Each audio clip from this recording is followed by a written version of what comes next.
and welcome to the Mortal Kombat Minute, the podcast where we go through the 1995 film Mortal Kombat, one action-packed minute at a time. I'm Phil Kasper from philcasper.net. I'm Spanish. I'm actually from the Game Fix Show. You can catch us actually live every Monday night on our Facebook page, facebook.com/GameFixShow. And it's a show about video games. We just talk about video games. We've been doing it for like 5 years. So please, if you've never heard of it, go check it out. And we are here starting at minute number 1, where the minute starts with the New Line Cinema logo and the introduction titles, and the minute ends with a nervous Chan. Yeah. The New Line Cinema logo comes up, and then we hear that iconic Mortal Kombat scream. And, yes. And then it just takes off from there. Can I talk about let's talk real quick about that New Line Cinema logo. Okay. I know it really has nothing to do with Mortal Kombat, but since it's the very first frame. It's the very first frame. For me, when I was a kid, maybe someone can relate to me on this. That New Line Cinema always reminded me of the Teenage Mutant Ninja Turtles movie. And every time I went and I put in at least the second one, because that's the one I had when I was a kid, Secret of the Ooze, I would hit play and I would always see that logo, and it would be like, what are the ladders for? Like, I didn't understand that it was like a that's a film reel. Okay. Yeah, but of course the Turner Company, and that's what it's all about. I got it. Yeah. But then in comes the logo, the Mortal Kombat logo on fire. Oh. Yep. Oh yeah. Like, I mean, in the special, like just the special effects of the fire and everything alone on there, I was like, whenever we were flying through the introduction of the logo, I was thinking, oh man, is this going to be like a stage that they're going to fight on or something? Yeah. I was like, oh, this would be so epic if they have like just flames spurting out about them while they're fighting one another. Oh gosh. But I got really intrigued whenever I was rewatching this minute. I'm like, where does that Mortal Kombat scream come from? Have you ever thought about that? I have. I guess I've never really looked. So my OCD brain, like we started this conversation, but I didn't even know you were going to ask that. So, but like, yeah, where does it come from? Enlighten me. My OCD brain, like I was like just scouring the internet. I was searching through web forums. There was a guy that's like, where the frack does this Mortal Kombat scream come from? And he like was citing sources and everything. Apparently, it came from a 1993 TV ad for the Mortal Kombat game. It's for Mortal Kombat Mondays, of course it is. Right. Yeah. So that's where it's from. And a YouTube group called RKVC, they actually did a whole video about where this scream came from. So I want to make sure I cite these guys because they went really in depth. They actually tracked down the guy that screams Mortal Kombat in the ad, and there's a theory that his scream is down pitched. It's sampled and down pitched to make this Mortal Kombat scream, but but later on in that commercial, it's the exact same scream that you hear sampled at the beginning of this movie. Gotcha. That's kind of cool. I like that. See, that's Ed Boon working his magic. Yes. You know what I mean? Mm-hmm. Like the creator of Mortal Kombat, if you're not familiar. Oh yeah. But yeah, anyway. And of course, if you're not familiar with the song that we're talking about, it's Techno Syndrome by the Immortals, better known as the Mortal Kombat theme song. Yes. Of course. Yeah. I like how some people are probably like just figuring out, wow, that actually has a name. Like it's not just the Mortal Kombat song. Not only does it have a name, this is part of an album dedicated entirely to Mortal Kombat.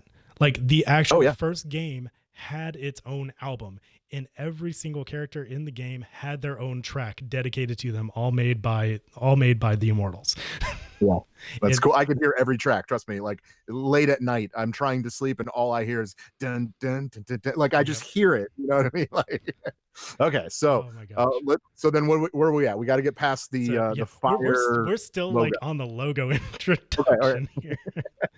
Oh man, I'll tell you, when I first saw that logo, like being a kid, seeing this movie.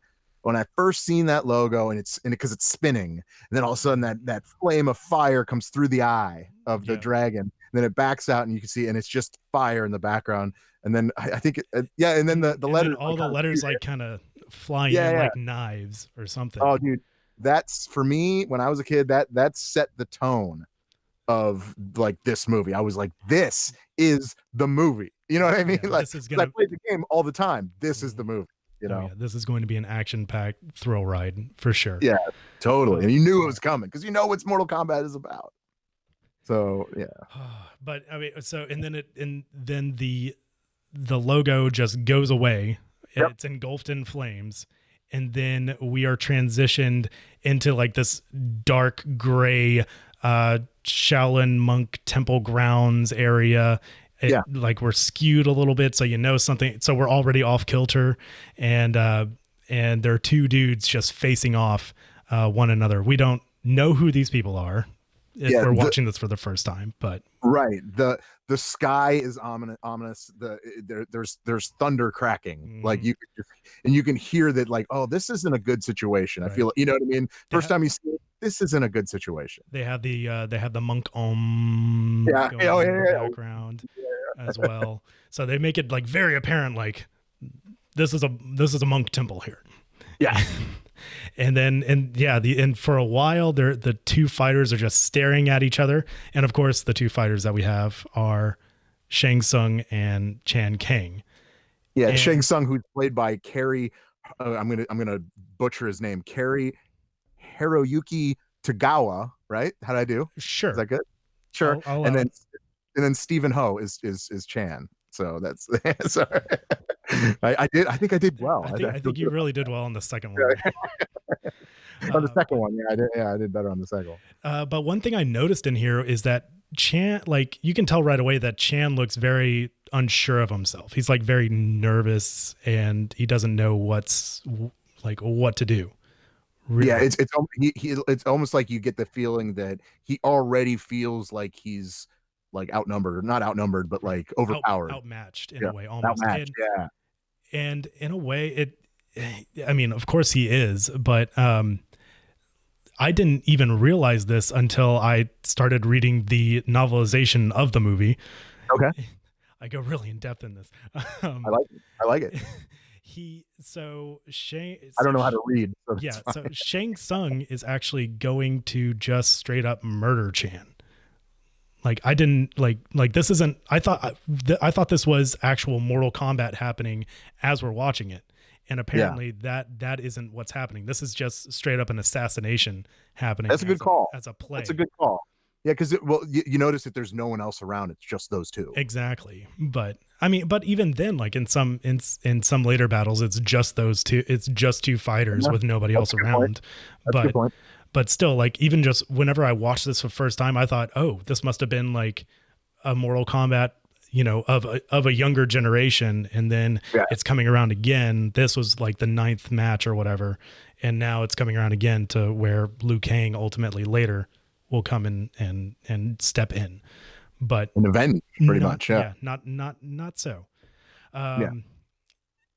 I only have like one final note here, and maybe we can go into it a little bit later, but I just really like Shang Tsung's jacket / trench coat that he has. Like it is so fantastic. Like it has a dragon. It has like these really intricate like collar, like that's flared out. It's fantastic. I want to know where he got that from, and I want it. It's definitely about the movie studios making the right film, because like if you notice, I mean, obviously we've seen the whole film. Most of the people listening have seen the whole film too.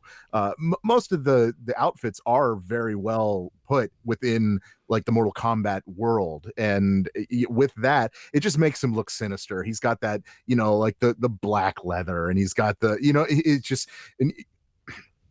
He's some kind of powerful being that we didn't really know, but if you played Mortal Kombat as a kid, you might have had an idea of this might be somebody I know, right? Like, oh yeah. But then absolutely, we had no idea who this is until, well, I guess that would be the next episode. Yep, that'll lead us into the next minute, because that's all I got. Is there anything else?